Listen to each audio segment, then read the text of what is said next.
Hi, historians. Today we are going to look specifically at the American West and the role that this region, or section as it was called in the 1860s, the role that it played in the marching towards American Civil War. So throughout today's lecture, I hope you're thinking to yourself, why the West, right? What was so attractive about the West? What was so special about the West, at least in the opinions of the many Americans who viewed the West as something uniquely American and special for their purposes? Why was it so important? Why was it in fact so important that it led to the outbreak of civil war, in which Americans were willing to kill each other over the future of this region? Throughout the day, we're going to be talking about the West, and we're going to be investigating not just the role of the West and the historical moments that occurred in this section. We're also going to be talking about the interpretations that Americans had of the West. What was it? What did it represent to them? So would you believe me if I told you? Okay, I want you to hear these three statements and decide yes or no. Do you believe me, right? Would you believe me if I told you that the West is more important to us here in the Southwest than anything else we've covered in this class so far? And by this, I mean that the history of this region is more important than any other aspect of American history that we've covered so far. Would you believe me? Yes or no? Would you believe me that the West is the most relevant region in American history? Yes or no? And would you believe me if I told you that the West is the most significant aspect of America coming into its own as a nation? Yes or no? How about these more simple, straightforward statements? Would you agree with me if I told you that the West caused the Civil War? How about if I told you that the West resolved the Civil War, or didn't really matter? Which one of these statements do you think is most true? Which one of these statements do you think is least true? Pause the tape and answer on your own. Maybe write an answer, draw an answer, however you feel comfortable. Pick one of these statements and tell me, do you agree with me, yes or no? Why or why not? Pick any one of those three. Do you agree? Why or why not? Welcome back. Now, before we talk about the history of the West, we have to agree upon some defining features, including where. Where is the American West? Where does it begin? Where does it end? When I say the West, what do you automatically think of? So here's a map. What do you think of? Which area do you believe represents the West? Some people believe that the West starts right around the Rocky Mountains. So it kind of comes down this way, right? All the way into Mexico. And that really everything west of the Rocky Mountains constitutes the West. Some people believe that it's either the Mississippi or Missouri rivers that constitute the West. They might believe that it's one of these rivers that represents the West, all on the other side of that portion of America. But what about places like Texas, right? Is Texas in the West? And if so, is the whole of Texas in the West? Or Oklahoma? Is Oklahoma in the West? How about further north? Do we count the Dakotas, north and south? Or Minnesota or Iowa, Montana? Do we count Oregon and Washington? What about over here by Ohio? At one point in time, Ohio was very much considered the West in American history. Or could it be west of the Appalachians? What is it that creates in your mind the West? As I was pointing out all these geographical features, you were likely saying yes, no, or maybe. Well, why? What are the characteristics that make it a yes, and what are the characteristics that make it a no? For the most part, depending on who you are, historians generally kind of identify the Intermountain West as a portion of the West. We also tend to identify parts of the Pacific area. We'll kind of like that, yeah. And there's parts of Texas that count.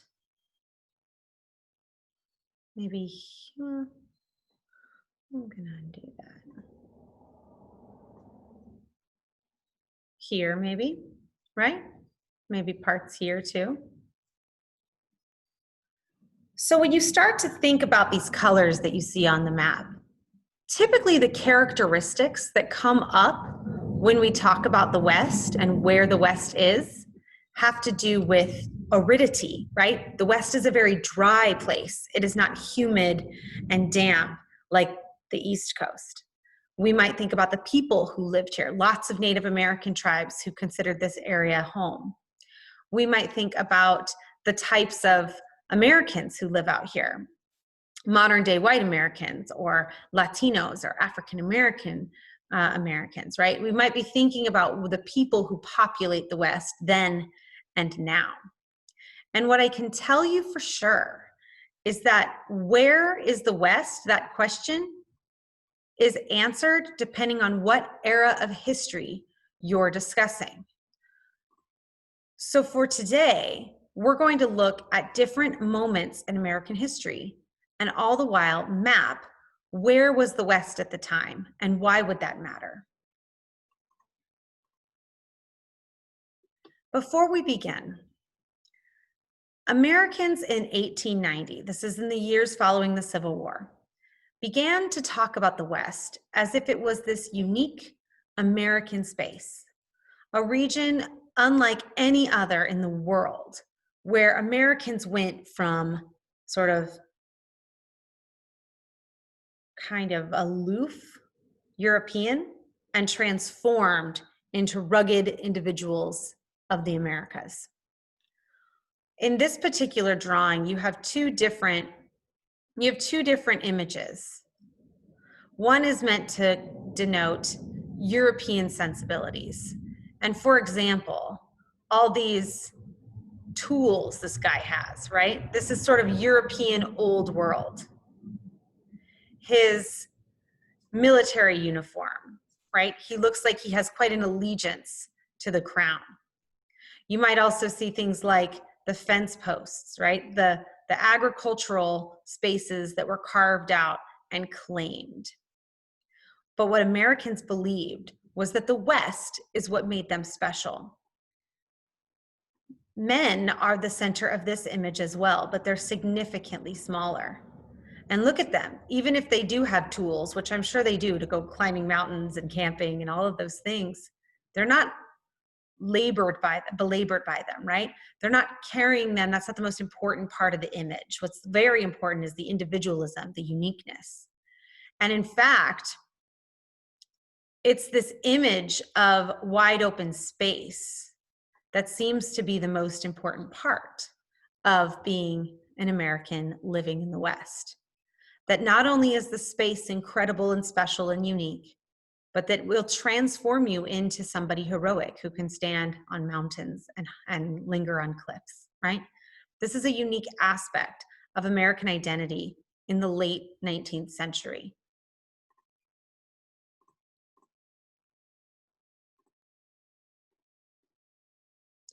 But Americans didn't always view the West this way. This becomes the way they see the West through, like kind of right before, during, and right after the Civil War. And yet the West has always been significant to Americans, going back as early as 1783 during the Peace of Paris, which was agreed upon among the British, French, and the United States following the Revolutionary War, and Spanish as well. So the Treaty of Paris in 1783 was negotiated between the United States and Great Britain. It ended the Revolutionary War and it recognized America's independence. The Continental Congress, you remember those guys, named a 5-member commission to negotiate a treaty. Those men were John Adams, Ben Franklin, John Jay, Thomas Jefferson, and Henry Lawrence. We haven't talked much about Henry Lawrence in this class, in part because immediately following his appointment to this council, he was captured by a British warship and held in the Tower of London until the end of the war. And Jefferson actually never left the United States in time to take part in the negotiations. See, the Treaty of Paris means that it was signed in Paris. So the agreement was conducted by Adams, Franklin, and Jay. And what you can see here on this map is that the United States, upon the end of the French or of the Revolutionary War, was granted all of the space that had previously been held by Great Britain in the lower continental United States.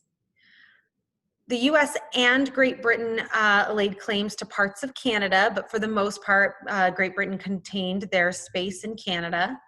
And you all remember the trading back and forth of Louisiana among Spain and France. And then Spain, of course, held on to territories in the far west.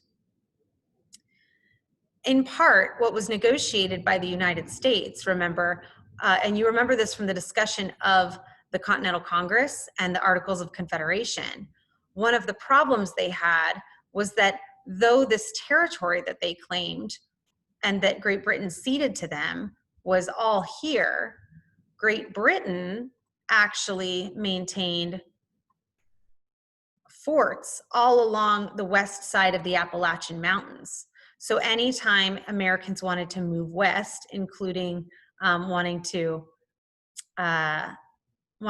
build states and territories, they were blocked by the British forts. And so they needed a way to get here, which they called west at the time, past Appalachian Mountains and the British forts.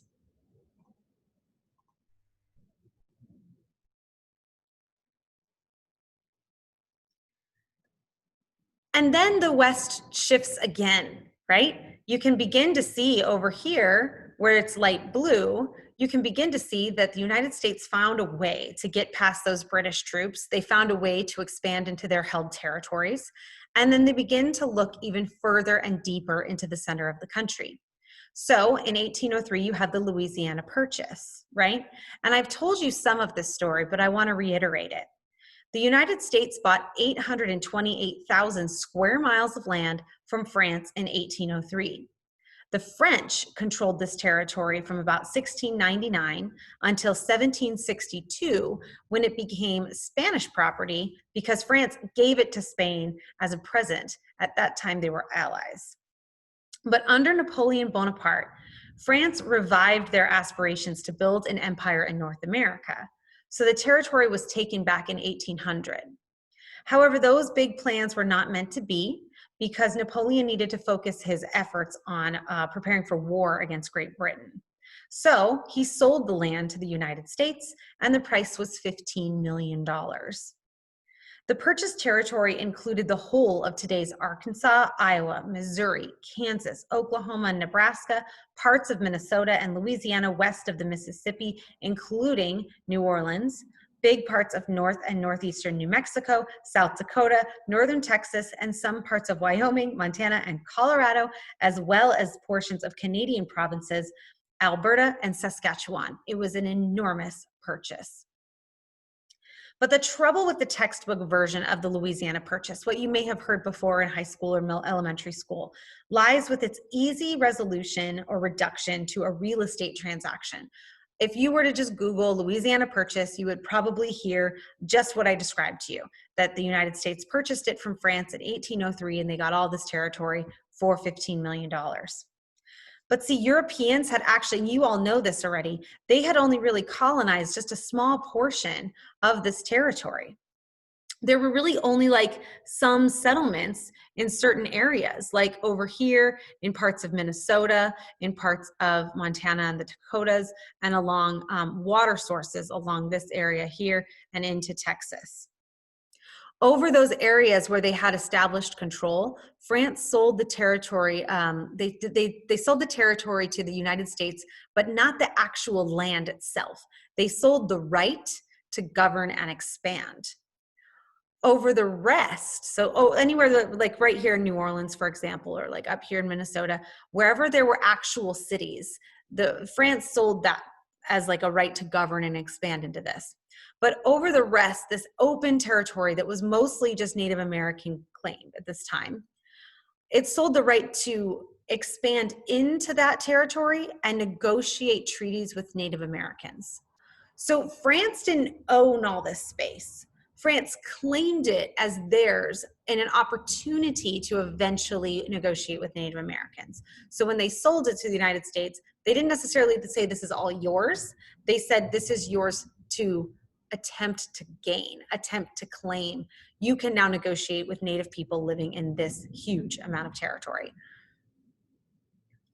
This actually overlapped with territories like what Spain held. Spain believed they had just as much right to this territory as others, and Great Britain was still kind of hanging on as well. In these sections of the purchase, mostly in this dark highlighted green, right?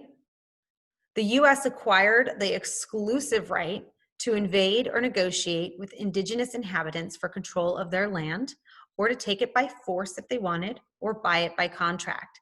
Spain and Great Britain were expected to kind of hold off as long as these rivers and these boundaries were respected by the United States. That becomes a problem down the road.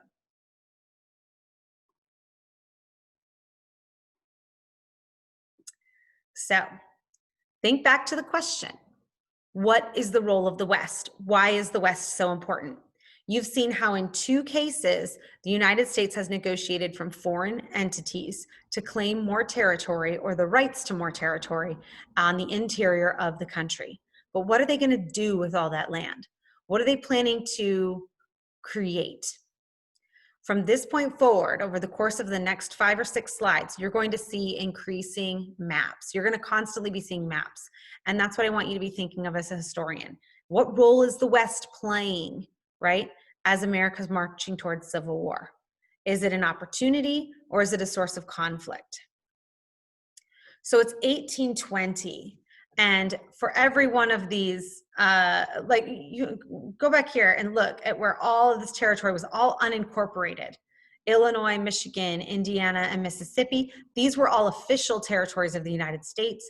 This was unincorporated territory of the Louisiana Purchase. But within 17 years, look at how all of these territories change. You begin to see territories, right? This is unorganized territory from the Louisiana Purchase, what was green on the previous slide, or you see states like down here, Alabama, Mississippi, Tennessee, Illinois, right? Indiana, Ohio, for example. So for every territory that is incorporated as a state, remember, each state gets 2 senators and then a number of representatives in the House based on their population. So in order to have a functioning state, you need enough people, and by people, I mean voters, and by voters, I mean white men who hold land, who own land. They're the only people who could vote at the time. You need enough of them to be able to participate in Congress. That's essentially one of the foundational components of turning a territory into a state. Well, for every state that's added, one of the sides becomes more influenced. You have anti-slavery coalitions in the North, political anti-slavery, and you have pro-slavery coalitions in the South. So no one wants to tip the scales in Congress on the part of the other side. They only want to add states that would be either pro or anti, depending on where they were. Well, we know that this is going to be a problem as unincorporated territory becomes added into the United States. So Congress comes up with a plan, and they called it the Missouri Compromise of 1820. In an effort to preserve the balance of power in Congress between slaveholding and free states, the Missouri Compromise was passed in 1820. It admitted Missouri as a state. That's up here. Do you see this one lone blue state here near the orange and green? And Maine as a free state. So these 2 were admitted at the same time in 1820. Furthermore, there was a plan put in place that from now on, after Missouri, right, that any new state that was admitted into the Union had to follow along this line here, 3630 parallel, also sometimes called the Mason-Dixon line, from now on, states would be admitted as either slaveholding or free, depending on their geographical location. Prior to 1820, slave state or free state, the decision was made by the people applying for statehood. So in 1854, so just about 34 years later, this decision was repealed in the Kansas-Nebraska Act. And 3 years after that, it was declared unconstitutional. So it essentially was a decision by Congress to try and limit the growth of states that would tip the powers in one way or another. It tried to even out the balance, even out the scales in the United States of which state allowed slavery and which didn't.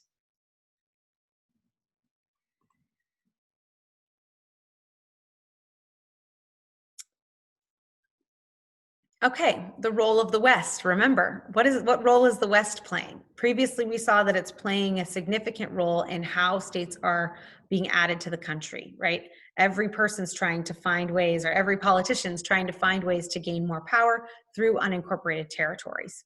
And they do that by establishing agreements as to who can be slaveholding and who can be free. But here's a different example of what role the West played. The Indian Removal Act of 1830.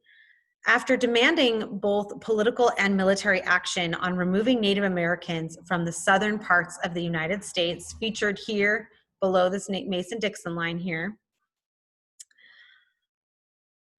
President Andrew Jackson signed into law the Indian Removal Act of 1830. Really, what this law was that it gave the right for presidents and otherwise to negotiate for the withdrawal of Native Americans from areas east of the Mississippi River. They indicated that this would be voluntary. So it gave the president the freedom to negotiate with Native people living east of the Mississippi because Southern planters wanted access to this fertile land, right? And it gave the president the right to do that negotiation on their behalf.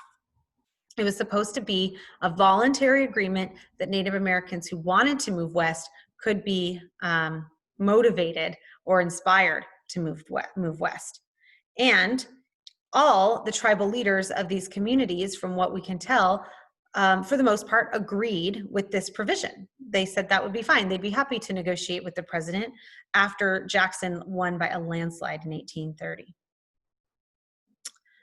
It is generally acknowledged that the act, however, spelled the end of Indian rights to live in those states under their own traditional laws. Instead, they were forced to either assimilate and concede to U.S. law, living here in the Southwest, that they would need to live, in single-family homes, that they would need to abide by the same laws and provisions of the United States, and that they couldn't follow their own native governments. Or they could leave their homeland. Those were their choices. The Indian nations themselves were forced to move and ended up in Oklahoma. So essentially, Jackson oversaw the rounding up of Native American people who were then marched out of their native homelands from 1830 to about 1835 into what was called Indian Territory at the time. And you can see in this map, this area is just generally what is now today Oklahoma for the most part. It was completely different geographically from the traditional Native communities that they'd been living in the South. It was dry, it was dusty, it didn't lend itself to farming as well because there were fewer water sources, really. And this was their native homeland, and they were forced to leave. And then the federal government laid claim to that territory. Everything that's here in blue became owned by the federal government, and they then sold it at a very cheap rate to Southern planters who expanded their agricultural empire using slavery.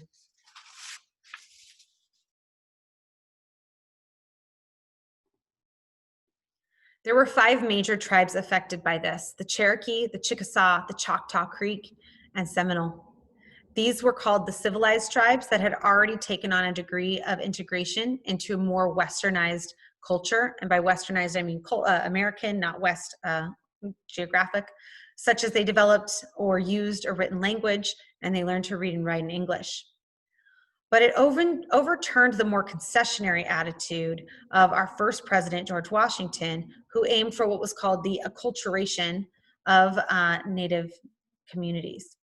Even in those distant times, there was heated debate in Congress with such famous names as the future president of Abraham Lincoln and even Davy Crockett, who spoke out against Indian removal. Now it is considered with serious negativity by all who were involved. This act is known as one of the worst things to ever occur in America when it came to one particular population of people. You've all heard about Manifest Destiny, but it was the genuine belief. It was a marketing campaign for sure, but it was a true belief on the part of white Protestant Americans who believed it was their God-given right, but also their duty to expand the nation west, to help civilize the geography, the terrain, and the people living here. It was appropriated by people like President Polk, who was an expansionist and wanted America to claim as much territory as possible. Therefore, he capitalized on the marketing claim and on the belief of white Protestant Americans that it was Americans' call, America's duty to expand into the West. What it really was a new kind of rhetoric for imperial expansion.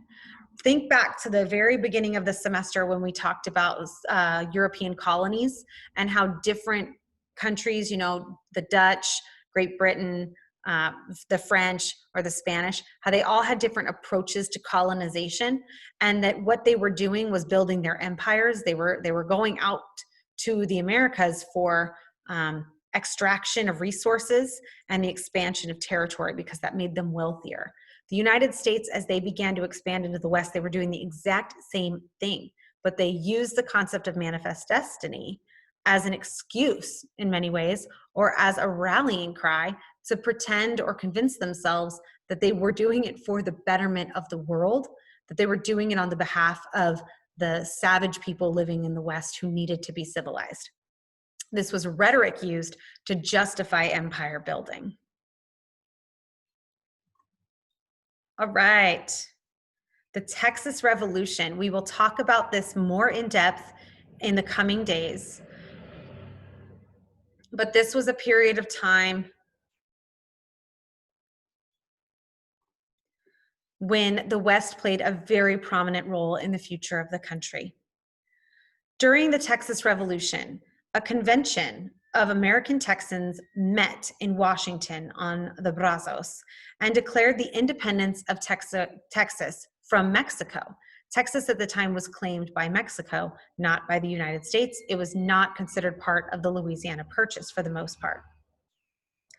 These delegates who claimed that they were separating Texas from Mexico chose a man named David Burnett as the provisional president and confirmed Sam Houston as the commander-in-chief for all Texan forces. The Texans also adopted a constitution that protected the free practice of slavery, which had been prohibited by Mexican law. Remember back at the beginning of the semester when I taught you that race was used to justify slavery because Americans believed that it was a marker of Christianity or not Christianity, and that the Bible indicated that Christians do not enslave other Christians. Well, the Mexican government embraced that very concept. And so they outlawed slavery because they believed that Christians should not enslave other Christians. Well, one of the main reasons that Texas decided to secede from Mexico was to protect the future of slavery. This area right here, where you see the Texas boundary is claimed by Texas, that's kind of green, including this yellow area, which is also part of Texas claimed by Texas. It was deeply agricultural, tons of water, it's very humid, lots of open land, and look how close it is to Arkansas and Louisiana, right? The expansion of slavery into Texas was a very hot topic in 1835. Meanwhile, as this is happening in San Antonio, the Mexican general Antonio Lopez de Santa Anna's siege of the Alamo continued, and the fort's 185 or so American defenders waited for the final Mexican assault. So these are all the things that are happening here in Texas, which I said we'll talk about a little bit more in the coming days. But ultimately, Texas wins, and they negotiate with Mexico to be allowed to secede from Mexico as long as they do not join the United States. That's one of the main provisions of the agreement with Mexico.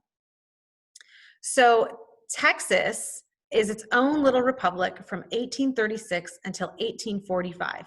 There are two basic generalities is that, well, three actually, they allow slavery. They're not, they've agreed to not join the United States.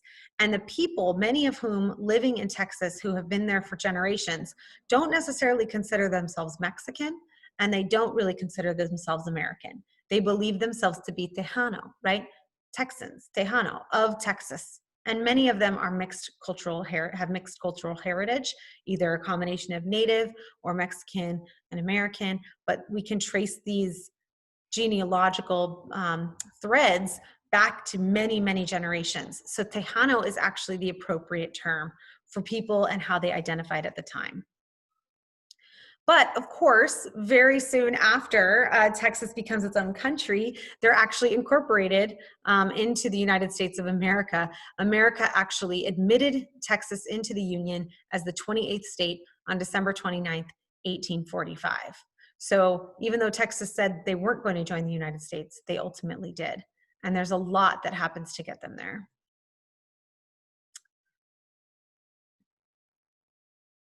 So when we talk about Texas in the coming days, you're going to learn a lot about the role of this little jagged line. You're going to learn a lot about a place called the Nueces River, right? And you're going to learn about why the Texas annexation exploded conflict and controversy with Mexico and the United States. But for now, we're talking about the West. Remember the role of the West. Look at this. 1848, that's just 28 years after the Missouri Compromise. Missouri's here. Look how much has changed from, here's the Treaty of Paris, remember, like that kind of give you this spot, right? You've got the Mason-Dixon line, the Missouri Compromise of 1820, which incorporated Missouri.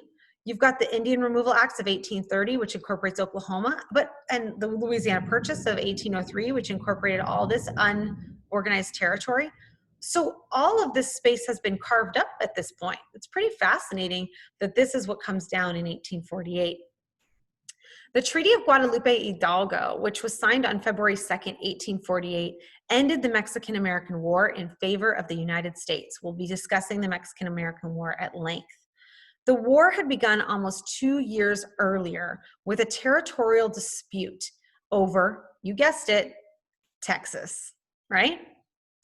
The treaty added an additional 525,000 square miles to the United States. That's this area in red, including the following land, which makes up all or parts of modern-day Arizona, California, Colorado, Nevada, New Mexico, Utah, and Wyoming. Mexico also gave up all of its claims to Texas and recognized the Rio Grande as the southern border for America. What is the role of the West? How in the world is the West getting us to the expansion of slavery and the outbreak of civil war? The West, the Compromise of 1850.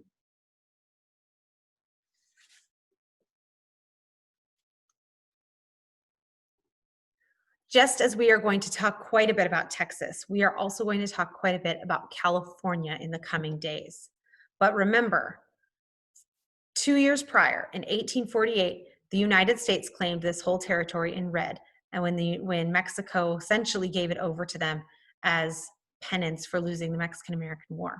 So just 2 years later, something big is about to happen.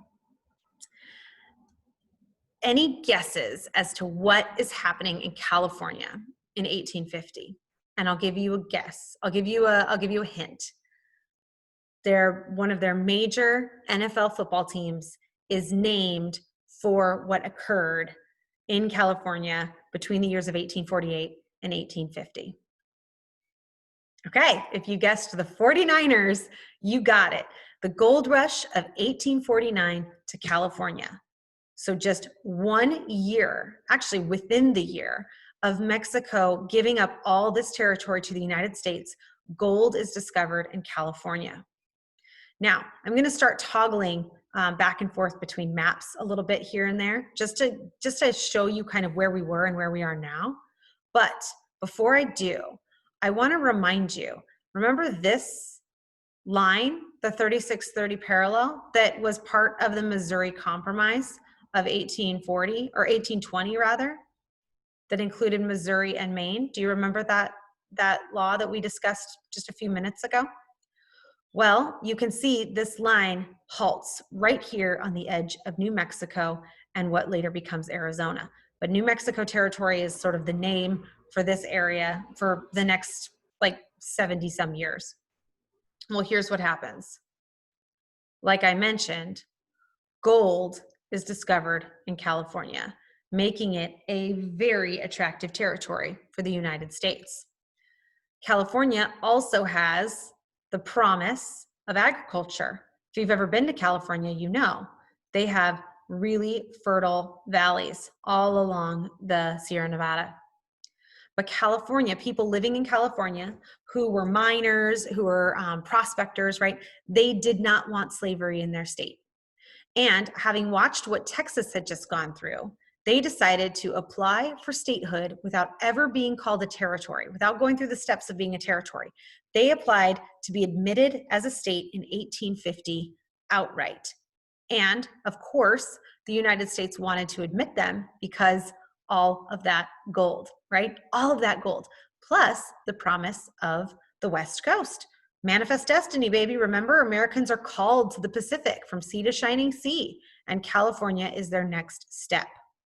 So how do we get there? How do we admit California as a free state when we have this agreement here that says that we can't admit people as a state unless we balance the scales? California would have tipped the scales on the part of the free states. There would have been too many states that were free and not enough states that were slave. You would have had a 51-49 split instead of a 50-50. But California wasn't willing to be cut in half. And all that gold is through the entire state. So Congress creates a series of compromises. They agree on several provisions that will appease the South so that they can admit California as what's called the northern states at this point. So even though it's a western state, it's a free state, so it's considered a northern state. We will talk about those decisions at length as we discuss the outbreak of the Civil War.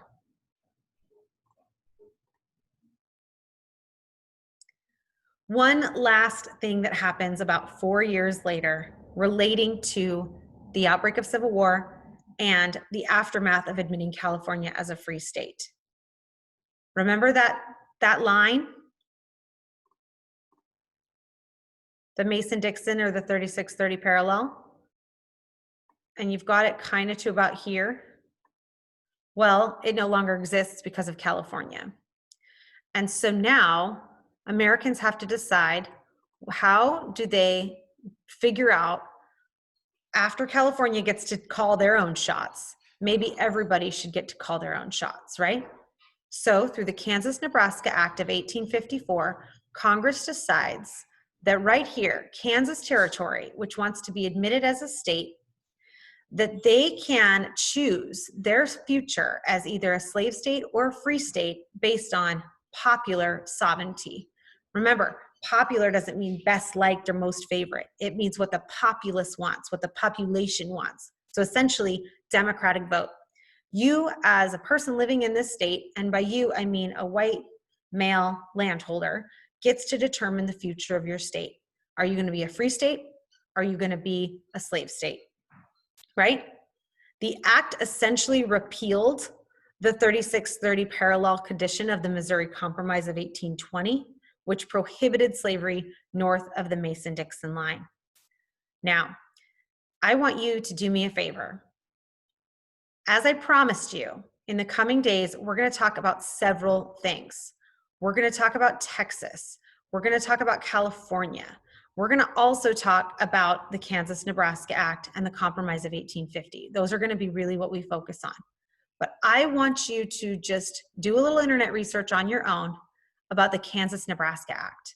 What happened in Kansas and Nebraska in 1854 when Americans living in unincorporated territory were granted the right and the expectation to choose what would become of their territories when they were admitted as states.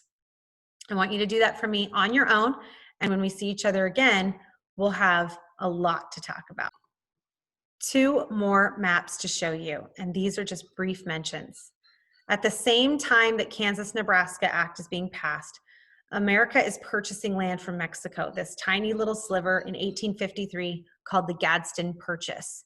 It was one of the last changes made to the territorial shape of the United States, and it was purchased 100% because this tan area south of the Rio Grande, and actually the Gila, is much more traversable by railroad.